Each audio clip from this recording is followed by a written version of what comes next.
पहले हम लोग देश को बचाएंगे। अगर देश बचेगा ना तभी तो सनातन बच पाएगा। इन सब प्रधानमंत्री जी अपनी राजनीति की रोटी सेकने के लिए सनातनियों का एजेंडा खेल रहे हैं। सबसे बड़ा अधर्मी कौन है जो महिलाओं को नंगा परेड करवाए? सबसे बड़ा अधर्मी कौन है जो महिला पहलवानों के साथ में बलात्कार करने की कोशिश करे? मंदिर मस्जिद बने न बिगड़े, सोन चिड़ैया बनी रहा है और देश के जनता भाड़ में जाए, अपन कुर्सी बची रहा है। अच्छा, भगवान के अवतार, कल्कि के अवतार, कल्कि महाराज। अरे मोदी जी कहाँ हो महाराज? ओम जय जगदीश रे, स्वामी जय जगदीश रे, कहाँ हो मोदी जी? भगवान है अगर तो प्रकट हो। मैं इस बात से सहमत हूँ। जो 70 साल में कांग्रेस न कर पाई, भारतीय जनता पार्टी ने उसे कर दिया। क्योंकि 70 साल में कांग्रेस ने देश नहीं बेचा, प्रधानमंत्री जी ने देश बेच दिया। पहले हम लोग देश को बचाएंगे। अगर देश बचेगा ना तभी तो सनातन बच पाएगा। और देश को और सनातन को अगर कोई खत्म करने का काम करता है तो भारतीय जनता पार्टी करती है। एक चीज बताइए, क्या सनातनियों के लिए महंगाई नहीं है? क्या सनातनियों के लिए बेरोजगारी नहीं है? क्या सनातनियों के लिए भ्रष्टाचार? ये सब प्रधानमंत्री जी अपनी राजनीति की रोटी सेकने के लिए सनातनियों का एजेंडा खेल रहे हैं। सेक्युलरिज्म की सरकार है ना, यहाँ पे हिंदू मुस्लिम सिख ईसाई सबकी बात होनी चाहिए ना। सनातनी सनातनी सनातनी सनातनी सनातनी। अभी तक ये क्या करते थे? हिंदू खतरे में है। अभी तक आप क्या कह रहे हैं कि सनातनी खतरे में है। मतलब इनका एजेंडा आप लोगों को समझने की जरूरत है कि भारतीय जनता सिर्फ और सिर्फ हिंदुत्व पे और सनातनियों पे वोट लेना चाहती है। धर्मियों की अगर सरकार आ गई तो फिर सनातन में क्या होगा? देखिए, सबसे बड़ा अधर्मी कौन है जो महिलाओं को नंगा परेड करवाए? सबसे बड़ा अधर्मी कौन है जो महिला पहलवानों के साथ में बलात्कार करने की कोशिश करे? सबसे बड़ा अधर्मी कौन है जो यहाँ पे महंगाई पर बात न करे? उससे भी बड़ा अधर्मी वो है जो किसानों पर लाठियां बरसाए। उससे भी बड़ा अधर्मी वो है कि जो एक राष्ट्रपति को मंदिर में न घुसने दे। और आप अधर्मी की बात करते हो? मंदिर बनवा रहे हो। देखिए, मंदिर मस्जिद बने न बिगड़े, सोन चिड़ैया बनी रहा है और देश के जनता भाड़ में जाए, अपन कुर्सी बची रहा है। भारतीय जनता पार्टी की जो रणनीति है ना, वो आप लोगों को समझना चाहिए। आप बताइए कि मंदिर से कौन सा विकास होगा? अगर मंदिर से विकास होता है, मैं मंदिर का विरोधी तो नहीं हूँ, मैं मस्जिद और गुरुद्वारे का विरोधी नहीं हूँ, लेकिन अगर मंदिर से देश में बेरोजगारी खत्म होती है, अगर मंदिर से देश में महंगाई खत्म होती है, भूखमरी खत्म होती है, इलाज होता है, तो हर गली में हर मोहल्ले में मंदिर बनवा दीजिए। मैं रोजगार नहीं मिल रहा मंदिर में, फूल माला बेचिए। अरे फूल माला बेचने से, फूल माला बेचना एक स्वरोजगार है। अपनी जीविका चलाने के लिए वो है। रोजगार और नौकरी में फर्क नहीं ना समझते हो? अब हम उसको माला बेचे, जाके माला बेचे। आत्मनिर्भर बना रहे ना। आत्मनिर्भर, एक चीज बताइए कि हम आत्मनिर्भर बने तो प्रधानमंत्री जी भी आत्मनिर्भर बन जाएं। हमारा वोट उन्हें क्यों चाहिए भाई? हमसे वोट क्यों मांग रहे हैं? वो तो मोदी जी भगवान के अवतार। अच्छा, भगवान के अवतार, कल्कि के अवतार, कल्कि महाराज। अरे मोदी जी कहाँ हो महाराज? ओम जय जगदीश रे, स्वामी जय जगदीश रे, कहाँ हो मोदी जी? भगवान है अगर तो प्रकट हो। अभी यहाँ पे प्रकट हो, पुष्पक विमान हमारे लिए लेकर आए। शकल में मोदी राम के शकल में राम बनेंगे वो।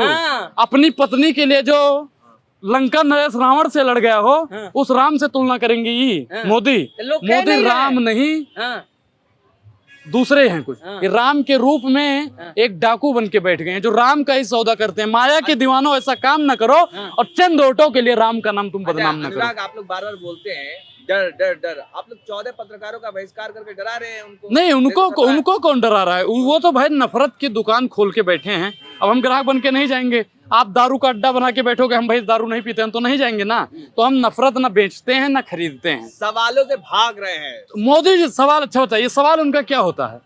सवाल मोदी जी से पूछिए। अगर आप पत्रकार हैं तो सवाल हमेशा सत्ता पक्ष से पूछा जाता है। अगर आप पत्रकार तो पूछिए मोदी जी 2 करोड़ रोजगार कहाँ है?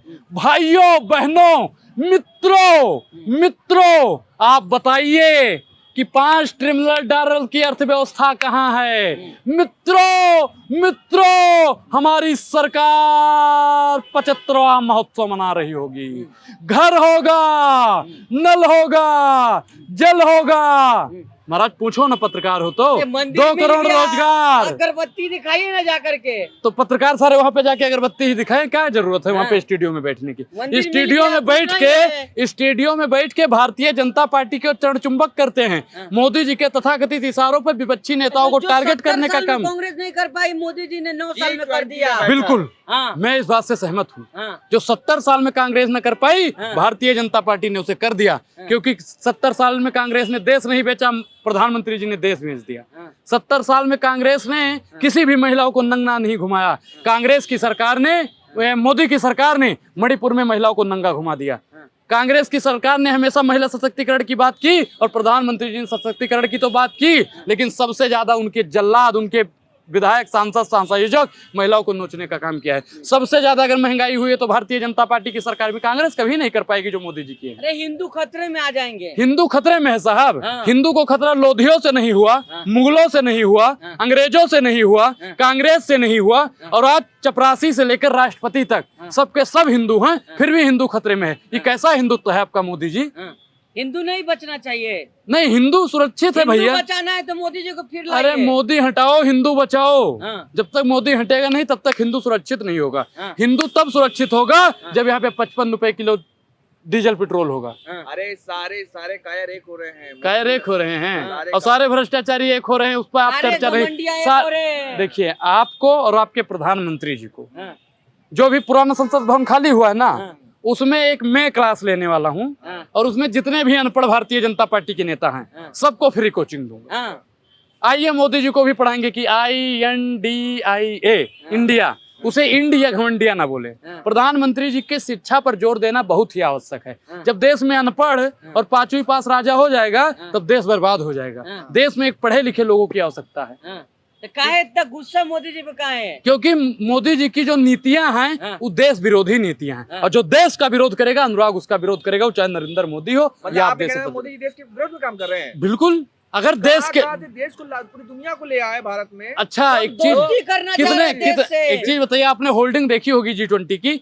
अब आपके घर में कोई अतिथि आने वाला है तो उसकी फोटो लगाओगे ना कि ई आ रहा है, ऊ आ रहा है, फलाना आ रहा है, ढिमकाना आ रहा है। लेकिन प्रधानमंत्री जी ने फोटो किसकी लगाई? अपनी फोटो लगाई। प्रचार तंत्र से मोदी जी चलते हैं, और प्रचार तंत्र की इस देश में आवश्यकता नहीं है। अरे सारे सनातनी उनके साथ है मोदी जी के नहीं, साथ। सनातनी उनके साथ नहीं है, हाँ। उनके साथ सरकारी हिंदू है। आप हैं? सरकारी हिंदू है। ये सरकारी सरकारी हिंदू हिंदू क्या जो होता है? मोदी जी वाह, हाँ। मोदी जी वाह, हाँ। मोदी जी अगर उनके मुंह पे पान खा के थूक देंगे ना, हाँ। तो वो लोग कहेंगे कि मोदी जी ने देश हित में थूका है। हाँ। ऐसे ऐसे आप अंधभक्त कौन हो सा गए। हिंदू है? आप सरकारी मैं हिंदू नहीं? सनातनी हिंदू हूँ। हाँ। मैं सनातनी हिंदू हूँ। मैं सत्य सनातन वैदिक धर्म को मानता हूँ, हाँ। जो सत्य के रास्ते पे चलने का मार्ग बताता है, हाँ। हमेशा नफरत के खिलाफ लड़ने का रास्ता बताता है। हाँ। और अपना वो देश है, मोदी जी तो वैसे कहते हैं वसुधैव कुटुंबकम, हाँ। लेकिन सबसे ज्यादा मुसलमानों से नफरत भारतीय जनता अरे पार्टी गला की। लगाते हैं मोदी गला जी, लगाते गले हैं। लगाते हैं। ए महाराज, कहानी में और हाँ। कथनी में बहुत फर्क है। हाँ। विदेश में जाएंगे तो जो चंद्रवा होता है ना, हाँ। ऐसे करके हाँ। ऐसे लपेट लेंगे, हाँ। बन गए जी। और यहाँ पे आएंगे तो यहाँ पे टोपी और दाढ़ी के नाम पर सबसे ज्यादा मारने का अगर कोई काम करता है तो भारतीय जनता पार्टी के समर्थक और उनके नेता करते हैं। अभी आपने ट्रेन में जल्द में ही देखा होगा, चेतन सिंह ने दाढ़ी देख के, टोपी देख के मार दिया। अब बताइए साहब, यहाँ पे मोदी और योगी नाम का इतना जहर दिमाग में भर दिया गया है। अभी कीचड़ तो कमल में सूखे, कमल तो कीचड़ में सूखेगा, लेकिन इनके दिमाग का भी कीचड़ हम लोग सुखा के ही रहेंगे। तो क्या लग रहा है कि जिस तरह से ये सब मुद्दा नहीं चलेगा क्या? मंदिर मस्जिद कुछ नहीं चलेगा। हाँ। यहाँ पे महंगाई मुद्दा रहेगा, बेरोजगारी और शिक्षा। हाँ। शिक्षा से भारतीय जनता पार्टी आज की डेट में हम लोगों को इसलिए वंचित कर रही है हाँ। कि अगर इस देश में शिक्षा होगा हाँ। तो लोग सवाल पूछेगा। भारतीय जनता पार्टी इसलिए शिक्षा से दूर कर रही है। एक भी विश्वविद्यालय, एक भी महाविद्यालय नहीं बना रही कि अगर ये पढ़ लेगा तो हमसे पूछेगा मोदी जी 2 करोड़ रोजगार पे क्या आप बात कर कर रहे रहे हो। हो? मोदी जी जाकर के विदेशों में बोले हर साल IIT IIM कहाँ बन रहा है साहब? भारत में। प्रधानमंत्री जी ने कहा हमने दरभंगा में यम्स बनाया है। हाँ। ए महाराज, दरभंगा में हमारा मित्र है, हमने फोन किया, कहा महाराज यम्स बन गया तो इलाज होगा? कह रहे भैया पत्थर भी नहीं आया है। तुमने कहा पत्थर नहीं आया? हमने कहा शिलान्यास हो गया। कह रहे बना ही नहीं महाराज, वहाँ पे ईंट जब नहीं गिरी। किसका इलाज होगा वहाँ पे? वहाँ पे इलाज होगा तो नरेंद्र मोदी जी का होगा, वहाँ पे इलाज होगा तो भारतीय जनता के पार्टी वालों का होगा। अरे महाराज, कहाँ पे IIM बना रहे हो, कहाँ पे IIT बना रहे हो, कहाँ पे एम्स बना रहे हो? ये बात पूछता है भारत और ऐसे लोगों पर थूकता है भारत। अरे मोदी जी ने एम्स बना दिया, कहाँ पे साहब? मंदिर बना दिया ना। देखिए मैं क्या कह रहा हूँ, मंदिर में इलाज होगा। अगर मंदिर से इलाज, मैंने पहले क्या बोला कि अगर मंदिर से इलाज इसीलिए होता तुम है। यार हिंदू लोग नहीं कहते हैं। मैं सनातनी तुम हूँ भाई, अंदर से मैं मुसलमान सनातनी हो। हूँ, मैं सनातनी हूँ अंदर से मुसलमान हो। भाई। मैं क्या कह रहा हूँ कि हाँ। अगर देश में हिंदू मुस्लिम दोनों है ना, और एक देश कब बनता है आपको पता है?